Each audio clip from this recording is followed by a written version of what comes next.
Hello বন্ধুরা, আজকে সকালে চলে গিয়েছিলাম মাছের বাজারে মাছ কিনতে। কিনে নিয়ে এলাম 4টে মাঝারি সাইজের তেলাপিয়া মাছ। মাছগুলোকে ভালো করে ধুয়ে নুন হলুদ মাখিয়ে রেখেছি। এবার এগুলো ভেজে ফেলবো। বেশ একটু কড়া করেই ভেজে নিয়ে করব সর্ষে বাটার ঝোল।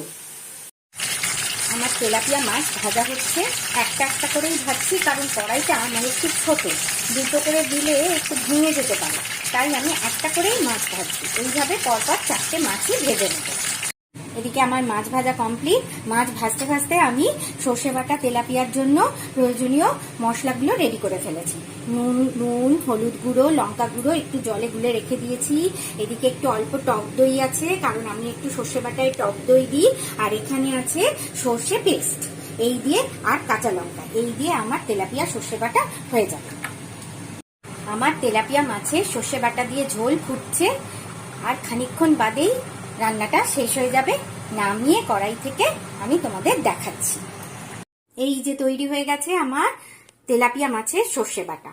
তবে এটা আমি খুব একটা গাঢ় করিনি, একটু ঝোল ঝোল রেখেছি, কারণ এই গরমে না খুব একটা গাঢ় সর্ষে বাটা ভালো লাগবে না। তাই জন্য একটু পাতলা করেই সর্ষে বাটাটা করেছি। সেটাই তোমাদের সঙ্গে আজকে আমি একটু শেয়ার করলাম।